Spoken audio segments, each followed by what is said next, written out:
আসসালামু আলাইকুম রহমতুল্লাহি ওয়া বারাকাতুহু। 2026 সালের সকল বোর্ডের সকল পরীক্ষার্থী তোমরা সবাই কেমন আছো? আশা করছি আল্লাহর অশেষ রহমতে তোমরা সবাই ভালো আছো এবং সুস্থ আছো।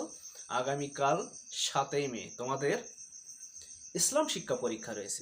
তোমরা ইসলাম শিক্ষা পরীক্ষায় কি একটা ভালো প্রস্তুতি নিয়েছো? আশা করছি তোমরা একটা ভালো প্রস্তুতি নিয়েছো, কেননা যেহেতু তোমাদের আগামীকাল পরীক্ষা রয়েছে আর ইসলাম শিক্ষার সাবজেক্টটা কিন্তু সবারই জানা থাকে। আমরা যেহেতু একজন মুসলমান হিসাবে আমাদের ইসলাম শিক্ষা জানা অতি জরুরি। আর যেহেতু তোমরা পরীক্ষা দেবা আর পরীক্ষার জন্য তো আরো বেশি করে পড়তে হবে, কেননা পরীক্ষাতে আমার ভালো মার্ক তুলতে হবে। কেননা অনেক স্টুডেন্টে আছে কিন্তু এই ইসলাম শিক্ষার সাবজেক্টে অবহেলা করে, কিন্তু কোনো সাবজেক্টে অবহেলা করা যাবে না। কেননা দেখা যাচ্ছে যে প্রতি বছর অনেক স্টুডেন্ট ইসলাম শিক্ষার সাবজেক্টে ফেল করে। আমি আশা করছি 2026 সালে তোমরা যারা এসএসসি পরীক্ষা দিচ্ছ তোমরা যেন ইসলাম শিক্ষাতে ফেল না করো এবং একটা ভালো ফলাফল করো। শেষ কথা হচ্ছে, দেখা যাচ্ছে অনেক স্টুডেন্ট কিন্তু এমসিকিউতে ফেল করে। আসলে তারা টপিক আকারে পড়তে পারে না, হয়তোবা কোন টপিকটা থেকে এমসিকিউ হবে কোন টপিকটা থেকে এমসিকিউ হবে না এটা তারা সিলেক্ট করতে পারে না, অর্থাৎ সঠিক গাইডলাইন তারা পায় না। আজকের এই ভিডিওতে আমি তোমাদের বলতেছি 30টা এমসিকিউ এর মধ্যে কিভাবে তোমরা 30টা এমসিকিউ কমন পাবে। আমি এই ভিডিওটাতে সেই বিষয়টা নিয়ে আলোচনা করব, কেননা এমসিকিউ যত ভালো হবে তার রেজাল্ট কিন্তু তত ভালো হবে। তোমরা এটা স্বীকার করো আর না করো, লিখিতর থেকে এমসিকিউতে মার্ক যে ভালো তুলবে, যে স্টুডেন্টটা এমসিকিউ ভালো করবে তার রেজাল্ট ভালো হবে। কেননা এমসিকিউ 30টাতে 30টা নাম্বার থাকে, একটা নাম্বার ভুল হলে 1 মার্ক কাটা, কিন্তু লিখিতর ক্ষেত্রে কিন্তু সেটা হয় না।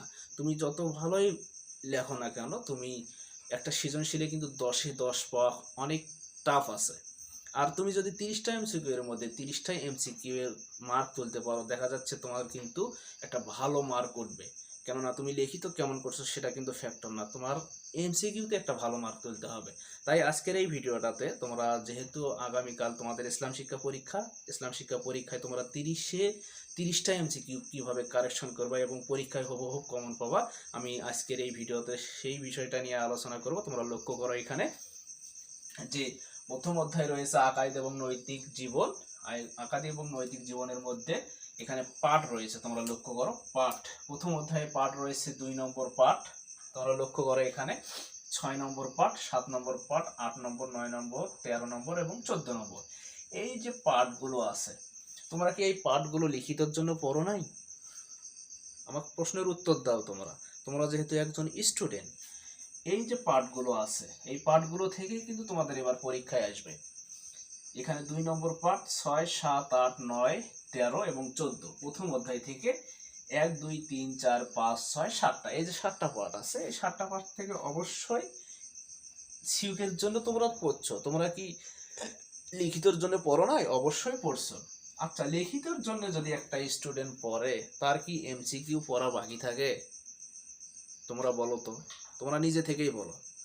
তোমরা যেহেতু জেনারেলের স্টুডেন্ট,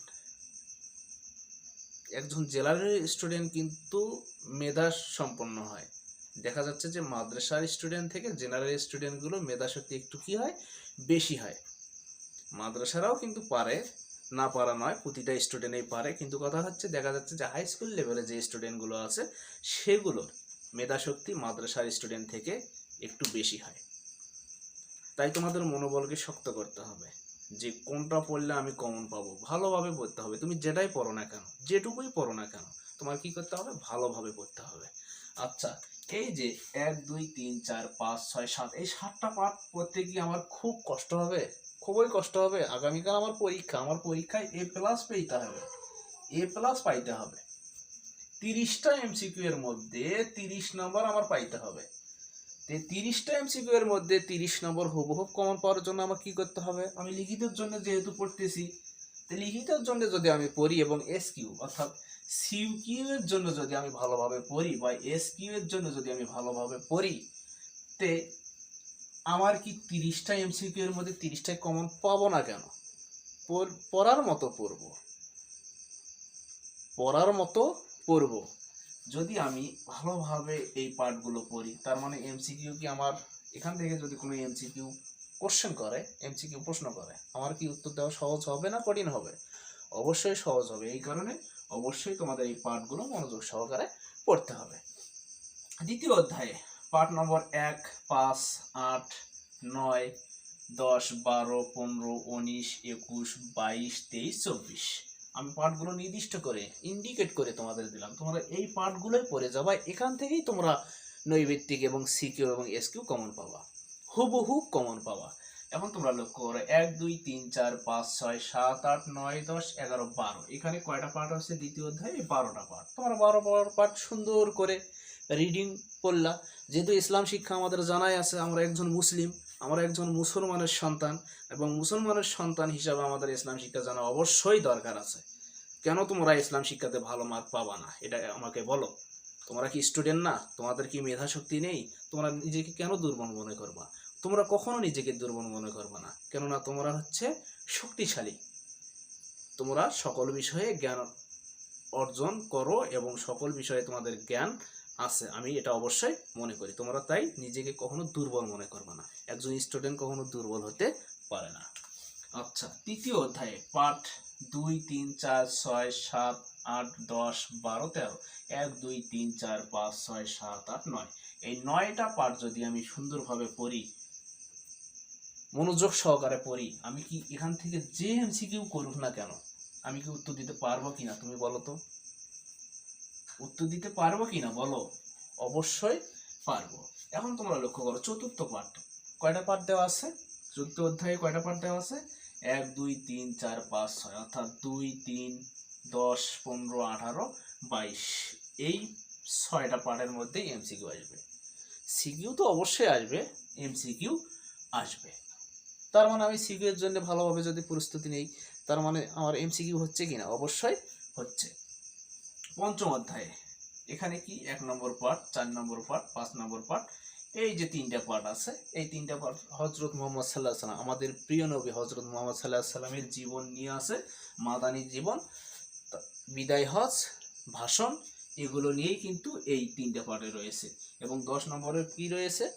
ইমাম আবু হানিফা, না 11 নম্বরে রয়েছে ইমাম আবু হানিফা, এদের কি চিকিৎসা শাস্ত্রের অবদান, ভূগোল শাস্ত্রের অবদান, এই বিষয়গুলো নিয়ে আলোচনা রয়েছে।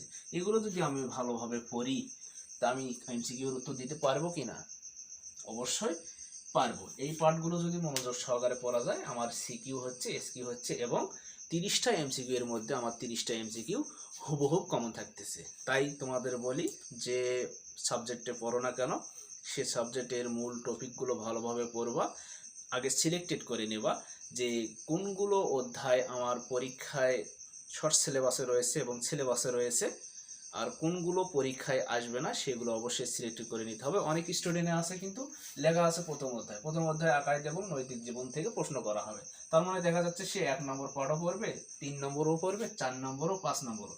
তার মানে 3, 4, 5 এগুলো কিন্তু আমার বাড়তি পড়া হয়ে গেল, কেননা আমার সিলেক্টেড করে নিতে হবে এবং সিলেক্ট করে দেওয়া আছে এখানে 2 নম্বর, 6 নম্বর, 7 নম্বর, 8 নম্বর, 9 নম্বর, 13 নম্বর এবং 14 নম্বর পাঠ থেকেই প্রশ্ন করা হবে। এই বিষয়গুলো তোমাদের আগে জানতে হবে। জানি না তোমাদের এ যাবৎ যতগুলো পরীক্ষা হলো তোমাদের পরীক্ষাগুলো কেমন হয়েছে, আশা রাখছি অবশ্যই ভালো হয়েছে এবং তোমরা একটা ভালো মার্ক পাবা। ভালো মার্ক পেয়ে তোমাদের নিজের, তোমাদের মা বাবা এবং পরিবার পরিজন, আত্মীয় স্বজন সবার মুখ উজ্জ্বল করতে পারবে, আমি এই আশাই ব্যক্ত রাখতেছি তোমাদের কাছে। আগামীকালের পরীক্ষা যেন তোমাদের ভালো হয়, আমি আল্লাহর কাছে সেটাই কামনা রাখতেছি বা করতেছি। এবং আগামীকাল যেহেতু তোমাদের ইসলাম শিক্ষা পরীক্ষা হবে, ইসলাম শিক্ষা পরীক্ষায় যে তোমাদের এমসিকিউ হবে সেই এমসিকিউ আমার এই ভিডিওর সাথে তোমরা অবশ্যই মিলিয়ে দেখবা এবং আগামীকালের এমসিকিউ এর আমি ভিডিও দেব বইয়ের পৃষ্ঠা সহকারে, ইনশাল্লাহ 100% সমাধান করে দেব। তোমরা অবশ্যই পরীক্ষা দিয়ে এসে আমার এই ভিডিওর সাথে তোমাদের কয়টা এমসিকিউ হয়েছে অবশ্যই মিলিয়ে দেখবা। আর আমার এই ভিডিওগুলো দিয়ে যদি তোমাদের কিঞ্চিত পরিমাণ কোনো উপকারে আসে, তোমরা অবশ্যই আমার এই চ্যানেলটাকে লাইক, কমেন্ট এবং সাবস্ক্রাইব করো। তোমরা তোমাদের পরিবার পরিজন, আত্মীয় স্বজন সবাইকে নিয়ে অল টাইম ভালো থাকো, সুস্থ থাকো। আজকের মতো এ পর্যন্ত, আল্লাহ হাফেজ।